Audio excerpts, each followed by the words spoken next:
pain véritable, ce n'est que la parole de Dieu, le pain descendu du ciel, divin. Nous avons l'autorité spirituelle.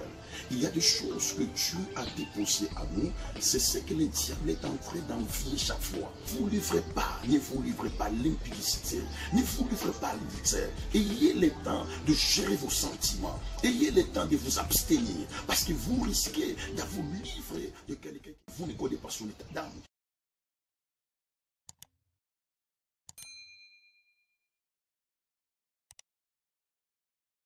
Mais dans le Seigneur, nous continuons toujours dans nos séries d'enseignements sur les pains quotidiens.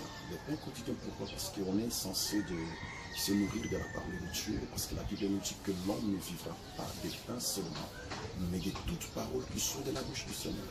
Vous comprenez que les pains véritables, ce n'est que la parole de Dieu, le pain descendu du ciel. Hier, je vous ai parlé sur la force qui résidait sur Moïse. Aujourd'hui, je vais continuer en vous communiquant la 8e porte d'entrée. Parce qu'on est en train de parler sur les 12 portes d'entrée qui nous attirent, les combats dans la vie. Je dis bien que c'est la personne lui-même qui est en train de s'enturer les combats. Parce que vous savez, quand nous vivons, nous marchons sur la terre, il y a des choses que nous avons d'une manière ou d'une autre.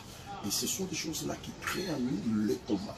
Parce que même si le diable est là pour nous combattre, même si le diable est là pour nous empêcher à ne pas jouir, à ne pas vivre, à ne pas expérimenter tout ce que Dieu nous a promis, mais quelque part vous remarquerez que l'homme aussi à sa part, et pas Dieu qui a poussé Ève de manger le fruit, mais c'est elle-même qui se sont tirés les combats.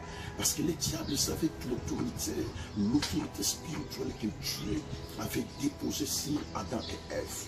Et je vais épingler ça en disant que chaque enfant de Dieu, chacun de nous a une autorité divine. Nous avons l'autorité spirituelle. Il y a des choses que Dieu a déposées à nous. C'est ce que le diable est en train d'envier chaque fois. Et quand le diable nous voit en train d'avancer, ils vont être en train de prospérer dans tout ce que nous faisons. Le diable n'est pas du tout content. Il cherchera comment nous renverser. Il cherchera comment nous atteindre.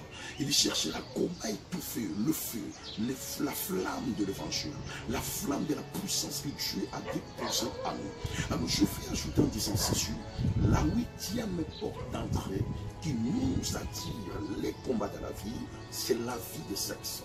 La vie de sexe. Quand tu es en train de livrer ton sexe à n'importe qui, une personne que tu ne connais pas son état d'âme, une personne peut-être, il y a des relations amoureuses occasionnelles.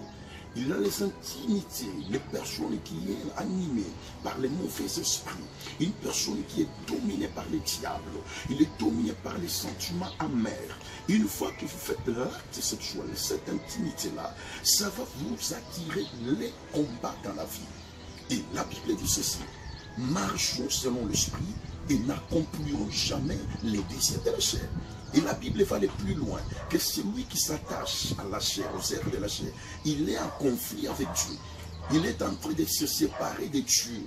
C'est-à-dire, quand on se sépare de Dieu, vous allez vous livrer dans un combat qui va vous créer des complications graves. Et c'est ce que je veux dire, parce que je suis un conseil conjugal. Voyez aujourd'hui combien de hommes de Dieu qui sont victimes de divorce. Combien de hommes de Dieu aujourd'hui ils se sont remariés parce qu'ils ont ouvert des portes de combat dans leur vie. Et le diable, quand il a l'accès libre dans ta vie, la première des choses, il va commencer d'abord à déstabiliser ton ministère. La deuxième des choses, il cherchera à déstabiliser ton mariage. La troisième des choses, il cherchera à déstabiliser ton finance. La quatrième des choses, il cherchera à vous faire quitter complètement dans la présence de Dieu. Tous ces hommes de Dieu-là, nous ne sommes pas là pour condamner personne. Nous sommes appelés à nous soutenir. Car la Bible nous enseigne, nous recommande de prier pour les uns pour les autres. C'est un combat bien-aimé. C'est un combat que nous, les hommes de Dieu, nous sommes en train de combattre. Ce sont des choses qui nous arrivent. C'est indépendamment de nos volontés. C'est au-dessus de notre force. C'est ce que j'ai toujours dit. Celui qui est en nous est plus grand et plus fort que celui qui est dans ce monde. Ne vous livrez pas l'impudicité. Ne vous livrez pas vite. Ayez le temps de gérer vos sentiments. Ayez le temps de vous abstenir. Parce que vous risquez de vous livrer de quelqu'un que vous ne connaissez pas son état d'âme.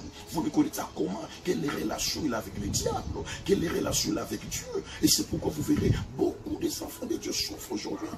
Ils sont en train de chercher des papiers, ils sont sans papiers, ils sont en train de vivre dans des moments très difficiles. Rien ne marche parce qu'il y a des combats qui s'ajoutent, parce qu'eux-mêmes, ils n'ont pas compris pourquoi ils se sont livrés dans des choses qui ne sont pas pour la gloire de Dieu. Je vous exhorte de vous abstenir pour ne pas donner l'accès au diable. Car la Bible dit, résistez au diable et il fuira loin de vous, même s'il s'est arrivé une fois de tomber. Mais cette fois-ci, je crois, par la puissance de Dieu, par l'aide du Saint-Esprit, Dieu va t'aider à se relever. Dieu va t'aider à rentrer encore dans la foi de Dieu, à persévérer dans les ministères. Ce n'est pas encore tard. Rien n'est encore tard. Je vous bénis tous dans le nom de Jésus-Christ. Moi, c'est votre humble serviteur, le révérend Jean-Paul David à Sainte-Flamme. Les révérends Jean-Paul David à Sainte-Flamme. Je vous bénis tous dans le nom de Jésus. Nous allons prier, éternel Dieu d'Israël. Regardez comment le diable, il est en train de séparer beaucoup de hommes de Dieu. Il est en train de créer en nous le divorce. Il est en train de nous séparer de l'alliance. Aide-nous à relever ces défis. Aide-nous à vivre dans la vie de sanctification, dans une vie pure, afin que les diables ne puissent pas venir détruire nos ministères, détruire nos mariages, dans le nom de Jésus. Que chacune d'eux qui va me suivre dans ce paix continue, que sa vie change. Celui qui était renversé par les diables, nous voulons que tu puisses encore les relever afin qu'il continue sa marche. Dans le nom de puissant de Jésus-Christ. Amen. Je vous bénis tous. Passez une excellente journée dans le Seigneur. Que Dieu vous bénisse, que Dieu vous accompagne davantage. Je répète encore une fois de plus, merci pour tout vos soutiens spirituels. Merci pour tout ce que vous êtes en train de faire. Ça nous aide toujours à renforcer notre équipe de presse. Ça nous aide toujours à avancer davantage pour vous amener ce paix quotidien. Merci à mon père spirituel, le pasteur Samuel Djour à Paris, à sa femme et tout le monde. Que Dieu vous bénisse, à mon pasteur grand frère, le pasteur Jérémie Matondo. Vraiment, pasteur Matondo, je suis reconnaissant pour tout ce que tu avais fait pour mon ministère. Je ne cesserai jamais de les témoigner partout où je passe pour l'hospitalité, les cœurs, de nous aider, de nous soutenir dans le ministère. Merci, que Dieu vous bénisse avec toute l'église au centre, en Charleroi, votre charmante épouse, tous les enfants, toute l'église au Charleroi, l'église du centre. Je vous aime beaucoup dans le Seigneur. Je bénis tous mes enfants éparpillés partout dans le monde, les hommes de Dieu, le tabernacle, que ce soit l'église de Kinshasa, Kisangani, Mbandaka, Matadi Kindu. Je vous bénis, passez l'excellent.